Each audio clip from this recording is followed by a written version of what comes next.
Welcome to నేటి రాత్రి news. ముందుగా హెడ్లైన్స్ చూద్దాం. హైబ్రిడ్ సైబర్ ఫ్రాడ్ ముఠాలపై అప్రమత్తంగా ఉండాలన్న సజ్జన. ఫోన్లా గమనించి చోరీ చేస్తున్నారని హెచ్చరిక. వృద్ధులే టార్గెట్. హైబ్రిడ్ సైబర్ ముఠాలపై సజ్జనార్ అలర్ట్. ఫోన్ చోరీతో బ్యాంకు వివరాలు దుర్వినియోగం కావచ్చని వ్యాఖ్య.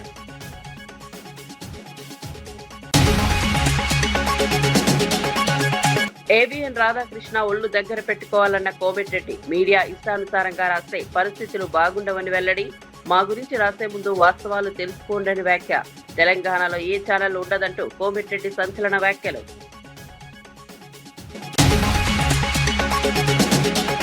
ఫ్రీ అండ్ ఫెయిర్ ఎన్నికలపై జగన్ వ్యాఖ్యలకు టీడీపీ కౌంటర్. జగన్ వ్యాఖ్యలు దెయ్యాలు వేదాలు వల్లించినట్లున్నాయన్న టీడీపీ. వైసీపీ హయాంలో బలవంతపు ఏకగ్రీవాలు జరిగాయని వెల్లడి. రాబోయే ఎన్నికలు పూర్తిగా ప్రజాస్వామ్యబద్ధంగా ఉంటాయని వ్యాఖ్య. 22A భూముల సమస్యలు వెంటనే పరిష్కరించాలన్న రామచంద్రరావు. 22A పేరుతో ప్రజలను ప్రభుత్వం భయోందోళనకు గురి చేస్తోందని వ్యాఖ్య. చట్టబద్ధమైన భూములను 22A నుంచి తొలగించాలని డిమాండ్. 22A భూములపై సిట్టింగ్ జడ్జితో విచారణ జరపాలని వెల్లడి.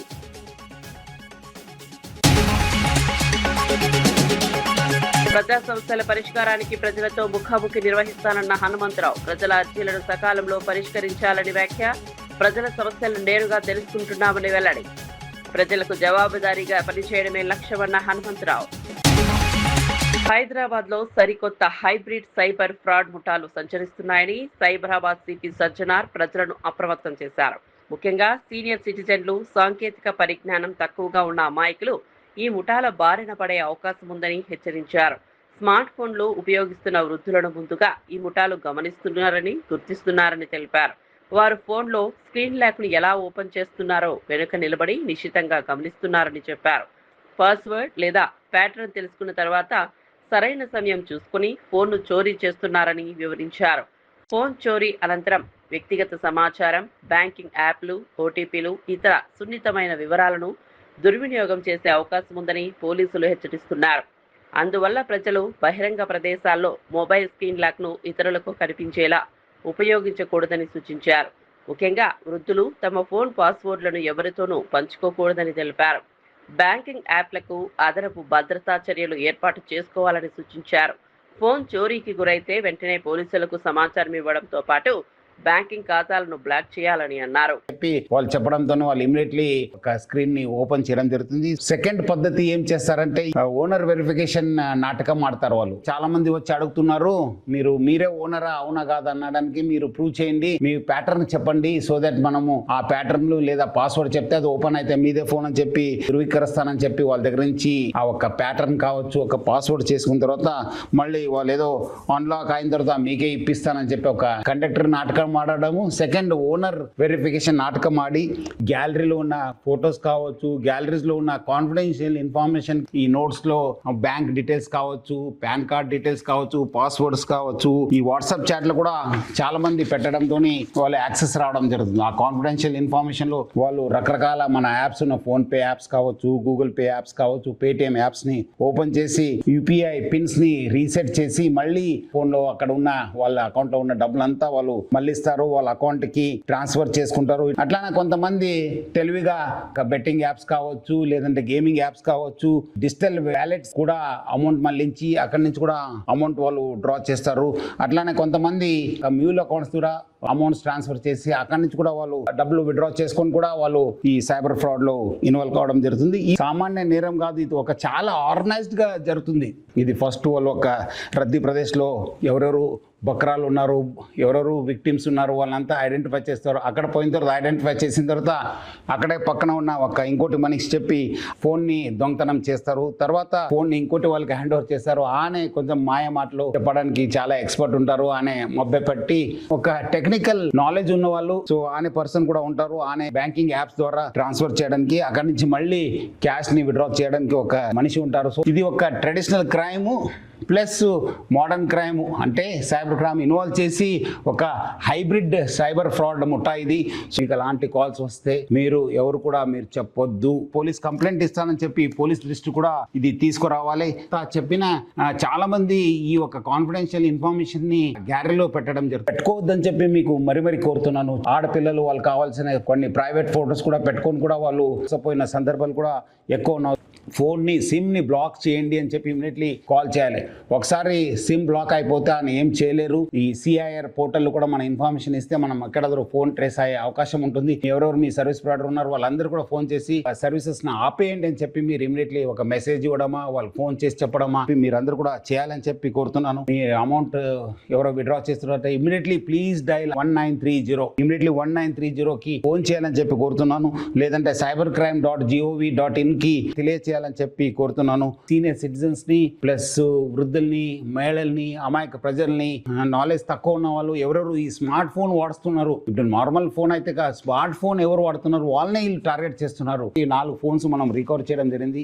మొత్తం స్మార్ట్ ఫోన్స్ 25 లక్షల పైన మోసం చేయడం జరిగింది. Cyber crime officials, CCS officials, మన డిసిపి చైతన్య నేతృత్వంలో టీమంతా చాలా వర్కౌట్ చేసి వాళ్ళు ఒక ముఠాగా ఏర్పాటు చేసి పబ్లిక్ మోసం చేస్తున్నారు. సో మీ డబ్బులు కానీ మీ ఫోన్ పోతే మీరు మీ బ్యాంక్ ఖాతా కూడా ఖాళీ కావచ్చు అని చెప్పి ఒక మనసులో పెట్టుకొని ఇమీడియట్లీ పోలీసుకి కంప్లైంట్ చేయండి. అట్లానే 1930 కూడా కంప్లైంట్ చేయాలని చెప్పి ప్రజలకు అందరూ కూడా కోరుతూ మీరందరూ కూడా అప్రమత్తంగా ఉండాలని చెప్పి హైదరాబాద్ సిటీ పోలీస్ తరఫు నుంచి కోరుతున్నాను. Thank you. జై హింద్. ఏబిఎన్ రాధాకృష్ణపై కాంగ్రెస్ నేత ఎమ్మెల్యే కోమటిరెడ్డి రాజగోపాల్ రెడ్డి తీవ్ర వ్యాఖ్యలు చేశారు. తన గురించి, తమ రాజకీయ వ్యవహారాల గురించి మీడియా సంస్థలు ఇష్టానుసారంగా రాయడం సరికాదని అన్నారు. రాధాకృష్ణ కొంచెం ఒళ్ళు దగ్గర పెట్టుకుని మర్యాదగా ఉంటే మంచిదని హెచ్చరించారు. ఆంధ్ర మీడియా ఛానళ్లు తమకు ఎలాంటి సర్టిఫికేట్ ఇవ్వాల్సిన అవసరం లేదని స్పష్టం చేశారు. తమ గురించి వార్తలు రాసే ముందు వాస్తవాలను పరిశీలించుకోవాలని సూచించారు.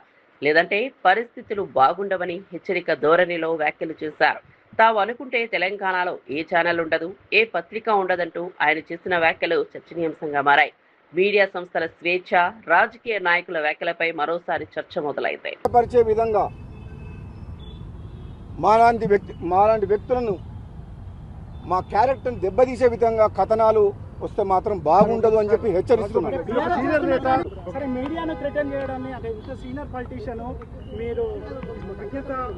మీడియాని నేను మీడియా అంటే నాకు గౌరవం ఉంది, జర్నలిస్టులు అంటే గౌరవం ఉంది.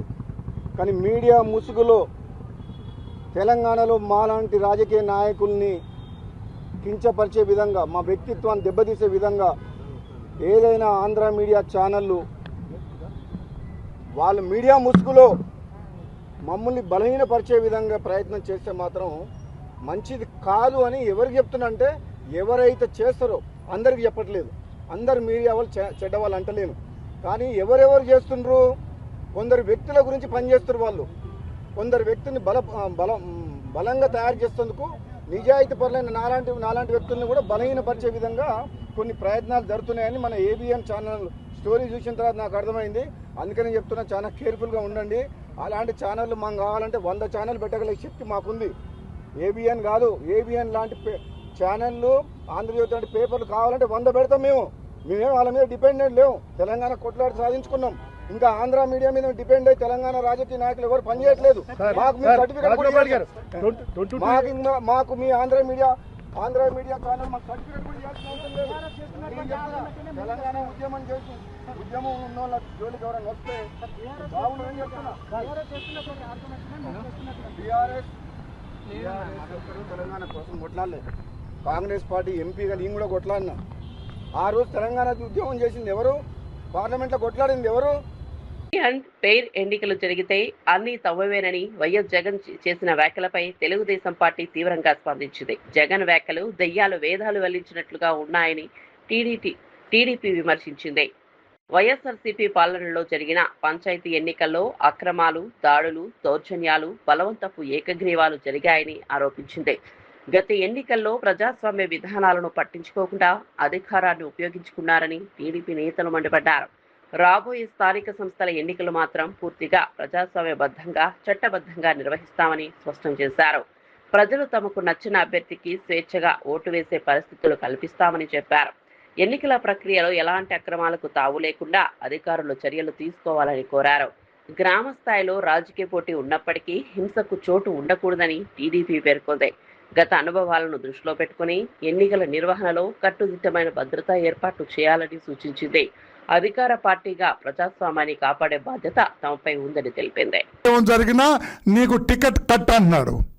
మరి మీరు ముఖ్యమంత్రిగా ఉండగా ఏమీ ప్రజారంజక పరిపాలన చేశారని? మీరు అప్పటికి సంవత్సరం కూడా అవ్వలేదు ముఖ్యమంత్రి అయి పంచాయతీ ఎన్నికలు జరిగే నాటికి. ఇన్ని ఏకగ్రీవాలు ఎక్కడి నుంచి వస్తాయి? చెబుతూ ఉన్నా, పొంగనూరు నియోజకవర్గం ఘనత వహించిన నియోజకవర్గం 85 పంచాయతీలు ఉంటే 85 ఏకగ్రీవం అయినాయి. ఎక్కడ ఉందా ఆ చరిత్ర? భారతదేశంలో మొత్తం లేదన్న రాష్ట్రంలో ఉందా? జగన్మోహన్ రెడ్డి గారు మీరు ముఖ్యమంత్రిగా ఉండగా మన రాష్ట్రంలో పొంగనూరు కాన్స్టిట్యుయెన్సీలో 85 పంచాయతీలు ఉంటే 85 కూడా ఏకగ్రీవం. అక్కడ నామినేషన్ వేయటానికి ఎవడన్నా వస్తే ఆయనింటికి బయట గడిపెట్టేవాడు. చుట్టూ మీ పెద్దిరెడ్డి జనం కర్రలు పట్టుకొని ఉండేవాడు. అది నామినేషన్ జరిగింది. ఫ్రీ అండ్ ఫెయిర్ ఎలక్షన్సా జగన్మోహన్ రెడ్డి గారు? మాచర్ల ఇదొక ఘనత వహించిన కాన్స్టిట్యుయెన్సీ 77 పంచాయతీలు ఉంటే 74 ఏకగ్రీవాలండి. ఇవి చూడవా? వీటి గురించి తెలియదా? ఇప్పుడు మీరు మాట్లాడేటప్పుడు ఏకగ్రీవం అయితే టికెట్ లేదంటున్నారు మీ వాళ్ళకి. ఇవన్నీ ఎలా అయినాయండి జగన్మోహన్ రెడ్డి గారు? అందుకే మిమ్మల్ని అంటాను, మీరు రాజకీయ అవగాహన రాహిత్యులు అని అన్నాను. ఇవి నిన్న కూడా మీరు నిరూపించుకున్నారు. నాకు అట్టే రాజకీయం తెలియదని మీరే చెబుతున్నారు. రాజకీయం తెలిస్తే మీ 85 గ్రామ పంచాయతీలు ఉంటే 85 ఎట్లా అవుతారు నామినేషన్లు? 1,30,00,000 సభ్యత్వం కలిగిన తెలుగుదేశం పార్టీ కాముగుందా పోటీ ఎన్నికలకు పోకుండా? నీ నిర్బంధం, మీ అరాచకం, మీ దోపిడీ, మీ దౌర్జన్యం మా వాళ్ళని నామినేషన్లు వేయనివ్వలేదు. ఫ్రీ అండ్ ఫెయిర్ ఎలక్షనా మీరు చేసింది మిస్టర్ జగన్మోహన్ రెడ్డి? ఇంకొకటి తీస్తున్నా, శ్రీకాళహస్తి 121 పంచాయతీలు అయితే 71 పంచాయతీలు ఏకగ్రీవమైనాయి. చంద్రగిరి ఇదొకటి 72కి 34. పులివెందుల మీ కాన్స్టిట్యుయెన్సీ మిస్టర్ జగన్మోహన్ రెడ్డి 108 గ్రామాలుంటే 90 పంచాయతీల్లో ఏకగ్రీవమైనాయి. బనగానపల్లి కర్నూలులో 102 ఉంటే 46 ఏకగ్రీవాలని. ఎట్లా? మొత్తం 476, 8 నియోజకవర్గాల్లో 476 పంచాయతీలు ఏకగ్రీవాలైతే ఈ రోజున ఏదో మీరు ఎన్నికలు ఫ్రీ అండ్ ఫెయిర్ మేనర్లో జరిపించినట్టు రేపు చంద్రబాబు గారు ఫ్రీ అండ్ ఫెయిర్ మేనర్లో భూభారతి 22A జీవోల పేరుతో తెలంగాణ ప్రభుత్వం ప్రజలను భయోందోళనకు గురి చేస్తుందని తెలంగాణ బీజేపీ రాష్ట్ర అధ్యక్షుడు ఎన్ రామచంద్రరావు ఆరోపించారు. 22A నిషేధిత జాబితాలో భూములు ఉండటంతో అనేక మంది భూ యజమానులు ఇబ్బందులు ఎదుర్కొంటున్నారని తెలిపారు. బాధితుల సమస్యలను ప్రభుత్వం వెంటనే పరిష్కరించాలని డిమాండ్ చేశారు. చట్టబద్ధమైన హక్కులు ఉన్న భూములను 22A జాబితా నుంచి తొలగించి ఫ్రీ హోల్డ్ చేయాలని కోరారు.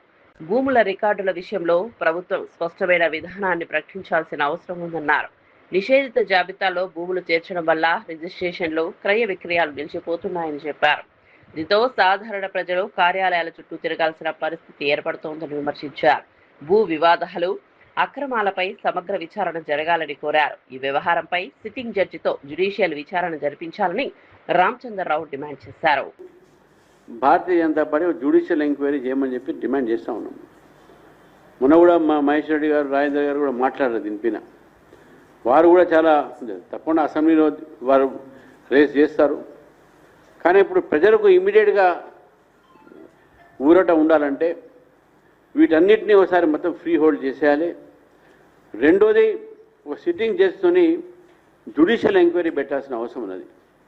బీఆర్ఎస్ ప్రభుత్వం దగ్గర నుంచి ఈ ప్రభుత్వం దాకా 2018 నా ప్రాంతంలో తీసుకొచ్చిన ధరని, దాని తర్వాత ఇప్పుడు భూభారతి 2025, ఈ 2 పీరియడ్లో జరిగినటువంటి ఒక ఏదైతే మొత్తము ల్యాండ్ అమ్మకాలు, కొనకాలు గవర్నమెంట్ ల్యాండ్ ఏది ఏది ఎవరి ల్యాండ్ ఎక్కడ ఉన్నది అనేది ఇప్పుడు మీరు తీసుకువస్తే దాన్ని మళ్ళీ తేనె చెట్టే కదిలించినట్టు అవుతుంది. కాబట్టి యాజ్ ఇట్ ఈస్గా ఉంచి దీన్ని ఫ్రీ హోల్డ్ చేస్తే తప్ప ప్రజలకు న్యాయం జరగదు. మీరు ఏ ఉద్దేశంతో తీసుకొచ్చారో భూభారతి మాకైతే అర్థం కావట్లేదు. కేవలం ప్రభుత్వం ల్యాండ్ రావాలి, అది అమ్మాలే, ప్రభుత్వాన్ని నడపాలి, ఇదే ఒక ఉద్దేశం ఈరోజు ప్రభుత్వానికి కనబడతా ఉంది. ల్యాండ్ రేట్లు పెంచుకుంటూ పబ్లిక్ ల్యాండ్ గుంజుకుంటూ దాన్ని గవర్నమెంట్ ల్యాండ్ కింద డిక్లేర్ చేసి అది ఆక్షన్లో పెట్టి మొత్తం ప్రభుత్వానికి ఈ విధంగా మీరు ఖజానా నింపుకునే ప్రయత్నం చేస్తున్నారు. ప్రభుత్వాలు బిజినెస్ చేయకూడదు, ప్రభుత్వాలు రియల్ ఎస్టేట్ చేయరు, ప్రభుత్వాలు ప్రజా సంక్షేమం చూస్తారు. కానీ ఈ ప్రభుత్వం మొత్తం రియల్ ఎస్టేట్ చూస్తున్నది, ప్రజా సంక్షేమం గాలికి వదిలేసింది. నేరుగా తెలుసుకుని పరిష్కరించేందుకు కాంగ్రెస్ ప్రభుత్వం ప్రజలతో ముఖాముఖి కార్యక్రమాలు నిర్వహిస్తోందని ప్రభుత్వ సలహాదారు వి హనుమంతరావు తెలిపారు. కార్యక్రమంలో భాగంగా ప్రజల నుంచి నేరుగా అర్జీలను స్వీకరించారు. అనంతరం నిర్వహించిన ప్రెస్ మీట్ లో ప్రజా సమస్యల పరిష్కారానికి ప్రభుత్వం చేపడుతున్న చర్యలను వివరించారు. ముఖ్యమంత్రి రేవంత్ రెడ్డి మహాత్మా జ్యోతిబా పూలే ప్రజాభవన్లో ప్రజావాణి కార్యక్రమాన్ని నిర్వహిస్తున్నారని తెలిపారు. అదేవిధంగా టీపీసీసీ అధ్యక్షుడు మహేష్ కుమార్ గౌడ్ ఆధ్వర్యంలో ఇందిరాభవన్, గాంధీ భవన్ వేదికలుగా ప్రతి వారం ప్రజలతో ముఖాముఖి కార్యక్రమాలు నిర్వహిస్తున్నామని చెప్పారు. ప్రజలు తమ సమస్యలను నేరుగా నాయకుల దృష్టికి తీసుకొచ్చే అవకాశం ఈ కార్యక్రమాల ద్వారా కలుగుతోందన్నారు. అర్జీలను సంబంధించిన అధికారులకు పంపించి పరిష్కారానికి చర్యలు తీసుకుంటున్నామని తెలిపారు. ప్రజలకు ప్రభుత్వ కార్యాలయాల చుట్టూ తిరిగే పరిస్థితి తగ్గించడమే లక్ష్యమని చెప్పారు. అధ్యక్షుడు ఆయన కూడా అక్కడనే కాదు, కాంగ్రెస్ పార్టీలో కూడా ప్రతి మంత్రి వారానికి ఒకరు రావాలనే ఆలోచనతో అందరినీ పిలవడం జరుగుతుంది. వాళ్ళు వచ్చి వాళ్ళ బాధలు చెప్పుకుంటున్నారు. కొందరు పనులు అవుతున్నాయి, కొందరు పెండింగ్ లో ఉంటున్నారు. పెండింగ్ లో అంటే ఇమీడియట్ గా గవర్నమెంట్ వాళ్ళు కొన్ని కేసులు, కొన్ని కోర్టులో కేసు ఉన్నప్పుడు దాని మీద మీరు ఏం చేయలేని పని. కొందరికి కలెక్టర్లకు అధికారాలు ఉన్నాయి, కొన్ని కోర్టులో కేసున్నా వాళ్ళు పేద ప్రజల గురించి వాళ్ళు లాయర్లు పెట్టుకోలేరు. కాబట్టి అలాంటి కేసులు కూడా గవర్నమెంట్ కూడా కొట్లాడాలనేది నా ఉద్దేశం. శ్రీ సత్యసాయి జిల్లాలోని గోరంట్ల మండలం చెట్ల మొరంపల్లి గ్రామంలో మంత్రి సవిత పలు అభివృద్ధి కార్యక్రమాలను ప్రారంభించారు. 2 కోట్ల రూపాయల విలువైన రహదారి నిర్మాణ పనులకు శంకుస్థాపన చేశారు. అలాగే కొత్తగా నిర్మించిన గోరంట్ల బైపాస్ రోడ్డును ప్రారంభించారు. ఈ సందర్భంగా ఏర్పాటు చేసిన బహిరంగ సభలో మంత్రి సవిత వైఎస్ఆర్సీపీ అధినేత వైఎస్ జగన్ పై విమర్శలు చేశారు. అభివృద్ధిపై చర్చకు రావాలని జగన్ కు సవాల్ విసిరారు. కూటమి ప్రభుత్వం గ్రామీణ ప్రాంతాల్లో మౌలిక వస్తువుల అభివృద్ధికి ప్రాధాన్యత ఇస్తోందని చెప్పారు. రహదారులు, త్రాగునీరు, ఇళ్ల నిర్మాణం వంటి అంశాలపై ప్రభుత్వం దృష్టి సారించిందన్నారు. అక్టోబర్ నుంచి కొత్త పెన్షన్లు, ఇళ్లు, ఇంటి స్థలాలు మంజూరు చేస్తామని మంత్రి ప్రకటించారు. అర్హులైన లబ్ధిదారులను గుర్తించి సంక్షేమ పథకాలు అందిస్తామని తెలిపారు. గ్రామాల్లో అభివృద్ధి పనులను వేగవంతం చేయాలని అధికారులను ఆదేశించారు. రోడ్ల నిర్మాణంతో ప్రజలకు రవాణా సౌకర్యం మెరుగుపడుతుందని అన్నారు.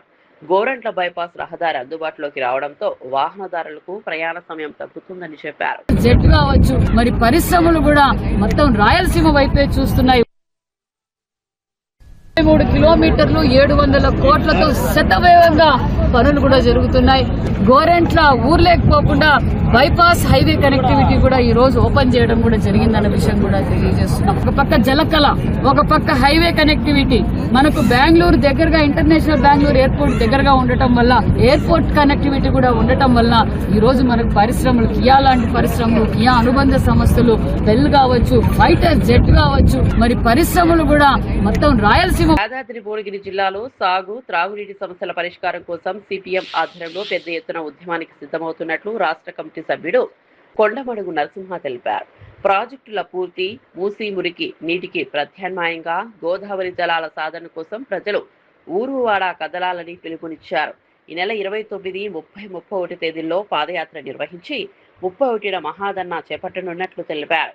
బస్వాపూర్, గంధమల్ల, చర్లగూడెం వంటి బహుళార్థక ప్రాజెక్టుల పనుల నిధుల కొరతతో ఏళ్లుగా పెండింగ్ లో ఉన్నాయని చెప్పారు. ప్రభుత్వం తగిన నిధులు కేటాయించి పనులను త్వరగా పూర్తి చేయాలని డిమాండ్ చేశారు.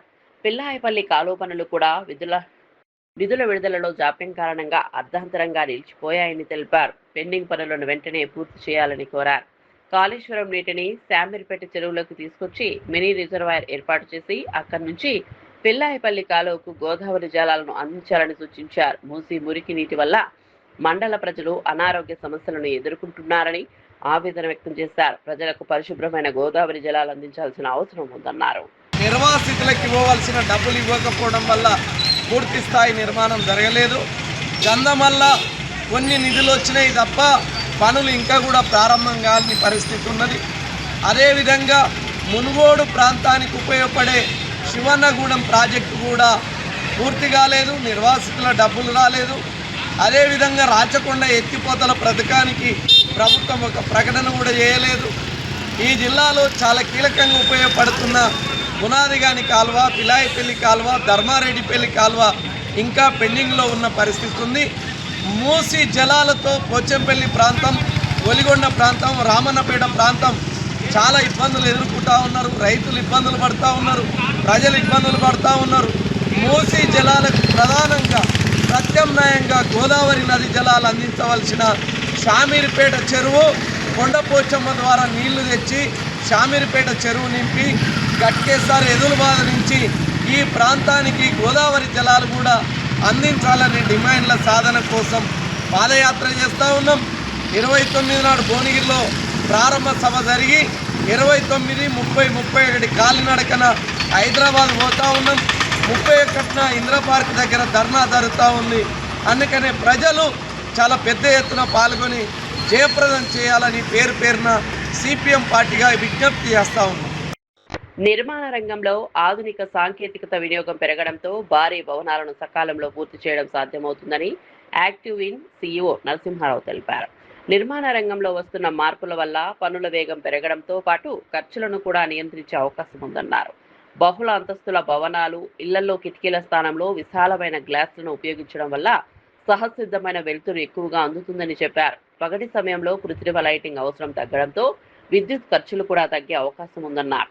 గాలి ప్రసరణ మెరుగుపడటం వల్ల ఇండోర్ వాతావరణం ఆరోగ్యకరంగా ఉంటుందని వివరించారు. నిర్మాణంలో మైవాన్ సాంకేతికత వినియోగం వల్ల ప్రజలు వేగంగా పూర్తవుతున్నాయని చెప్పారు.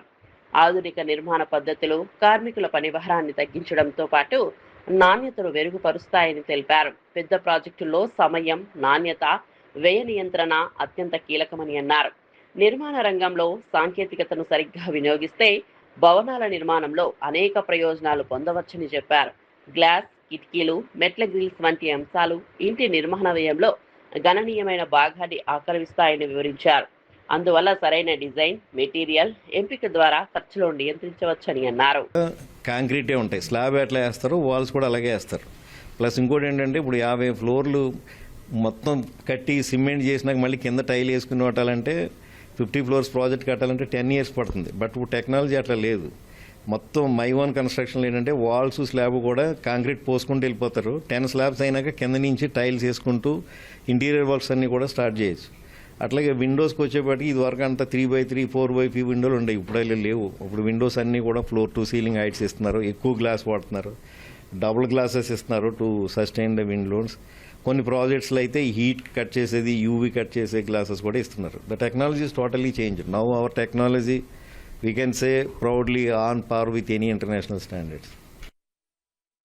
తెలంగాణలో పాలిటెక్నిక్ కళాశాలలను యంగ్ ఇండియా స్కిల్ యూనివర్సిటీ పరిధిలోకి తీసుకురావడంపై జారీ చేసిన జీవో 97 వివాదంగా మారింది. విద్యార్థులు, అధ్యాపకుల నుంచి తీవ్ర వ్యతిరేకత వ్యక్తం కావడంతో ప్రభుత్వం జీవో 97 అమలును తాత్కాలికంగా నిలిపివేసి సమస్యలను పరిశీలించేందుకు కె కేశవరావు అధ్యక్షతన హై లెవెల్ కమిటీని ఏర్పాటు చేసింది.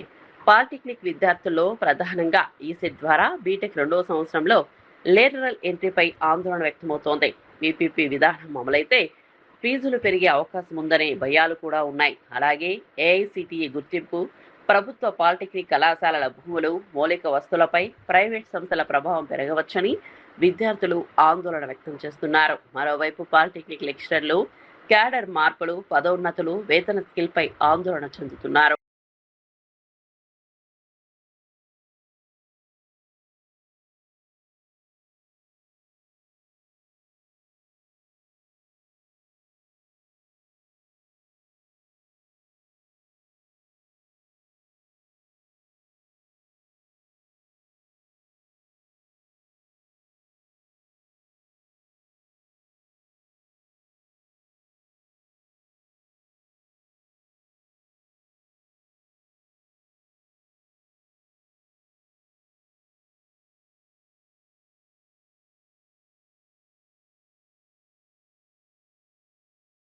నాగార్జున సాగర్ ప్రాజెక్టులో పుష్కలంగా నీరు ఉన్నప్పటికీ ఎడమ కాలువకు సాగునీటిని విడుదల చేయడం లేదని బీఆర్ఎస్ నాయకుడు వంటెద్దు నరసింహారెడ్డి ఆరోపించారు.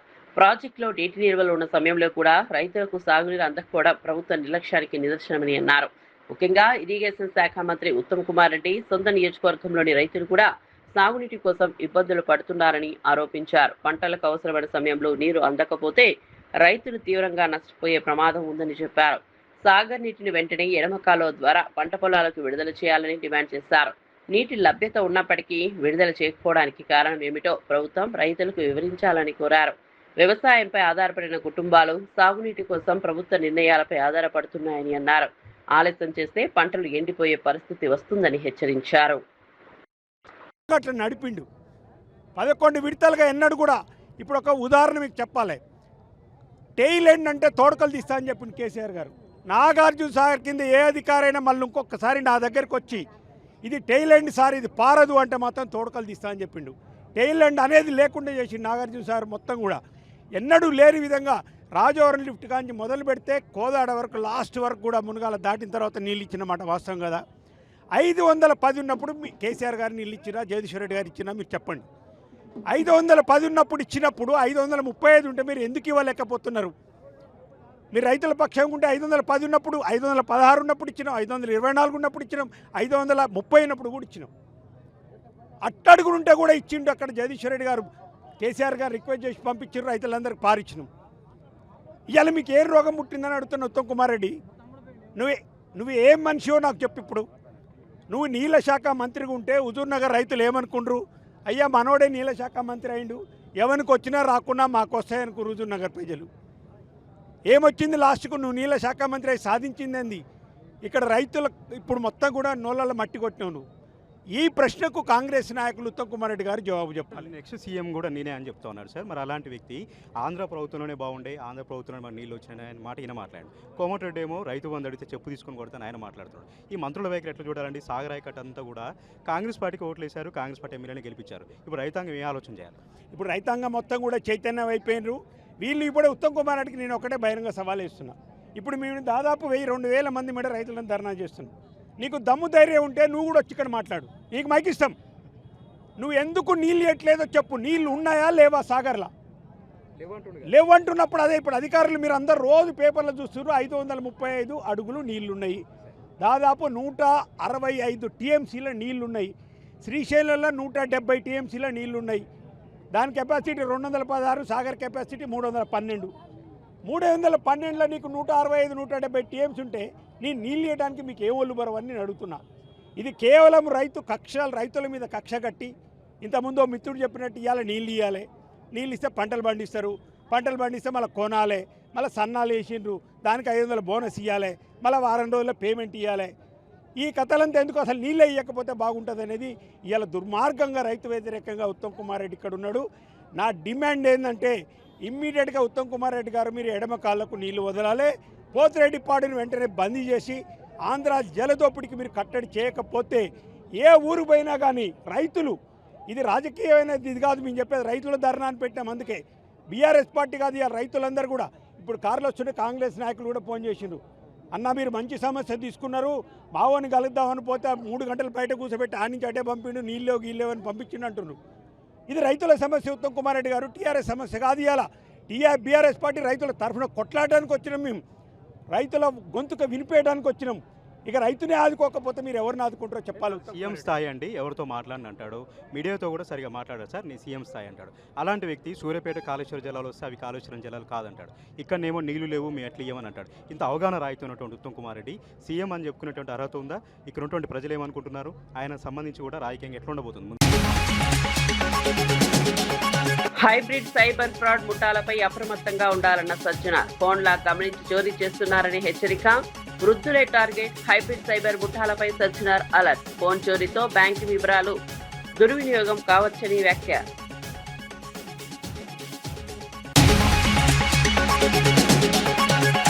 ఏబిఎన్ రాధాకృష్ణ ఒళ్ళు దగ్గర పెట్టుకోవాలన్న కోమటిరెడ్డి, మీడియా ఇష్టానుసారంగా రాస్తే పరిస్థితులు బాగుండవని వెల్లడి.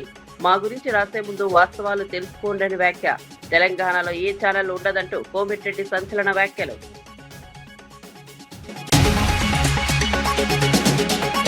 ఫ్రీ అండ్ ఫెయిర్ ఎన్నికలపై జగన్ వ్యాఖ్యలకు టీడీపీ కౌంటర్. జగన్ వ్యాఖ్యలు దెయ్యాలు వేదాలు వల్లించినట్లున్నాయన్న టీడీపీ. వైసీపీ హయాంలో బలవంతపు ఏకగ్రీవాలు జరిగాయని వెల్లడి. రాబోయే ఎన్నికలు పూర్తిగా ప్రజాస్వామ్యబద్ధంగా ఉంటాయని వ్యాఖ్య. 22A భూముల సమస్యలు వెంటనే పరిష్కరించాలన్న రామచంద్రరావు. 22A పేరుతో ప్రజలను ప్రభుత్వం భయోందోళనకు గురి చేస్తోందని వ్యాఖ్య. చట్టబద్దమైన భూములను 22A నుంచి తొలగించాలని డిమాండ్. 22A భూములపై సిట్టింగ్ జడ్జితో విచారణ జరపాలని వెల్లడి.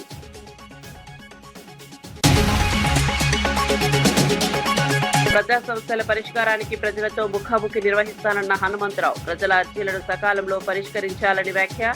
ప్రజల సమస్యలను నేరుగా తెలుసుకుంటున్నామని వెల్లడి. ప్రజలకు జవాబుదారీగా పనిచేయడమే లక్ష్యమన్న హనుమంతరావు.